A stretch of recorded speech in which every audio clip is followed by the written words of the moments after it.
একটা সময় ছিল যখন স্বপ্নটা ছিল জলজলে, বাংলাদেশও একদিন বড় দল হবে। লাল সবুজের জার্সিতে সেই স্বপ্নের বীজ বুনেছিল ওরা পাঁচজন, ভালোবেসে কোটি ক্রিকেট ভক্ত যাদের ডাকল পঞ্চপাণ্ডব।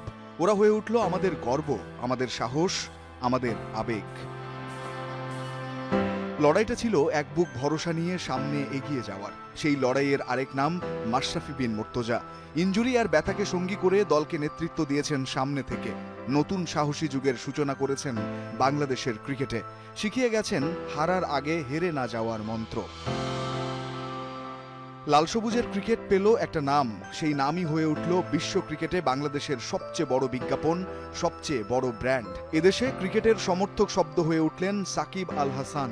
বাঙালির ক্রিকেটকে নিয়ে গেলেন এক ধাপ উঁচুতে। ডাউন দ্য উইকেটে এসে বাঁহাতি ছেলেটা ছক্কা হাঁকিয়ে জানান দিলেন লাল সবুজের জার্সিতেও ডমিনেট করা যায় প্রতিপক্ষের বাঘা বোলারকে। ব্যাট হাতে শুরু মানেই একজন তামিম ইকবালের দিকে তাকিয়ে ক্রিকেট পাগল গোটা জাতি। একজন বিশ্বমানের ব্যাটার যিনি সেট করেছেন একটা স্ট্যান্ডার্ড, কতবার বিপদ থেকে দলকে টেনে তুলেছেন একাই, কঠোর পরিশ্রমে নিজেকে নিংড়ে দিয়েছেন বাংলাদেশের ক্রিকেটে।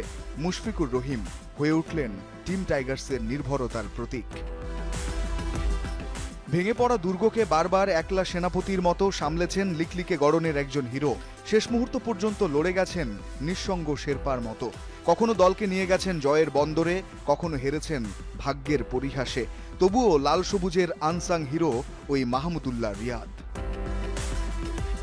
যাদের হাত ধরে আমরা প্রথম পৌঁছেছি বিশ্বকাপ কোয়ার্টার ফাইনালে, খেলেছি প্রথম চ্যাম্পিয়ন্স ট্রফির সেমিফাইনাল, লাল সবুজের পতাকা উড়েছে এশিয়া কাপের ফাইনালে। ওরা এখন অতীতের গল্পে বিলুপ্ত প্রায়।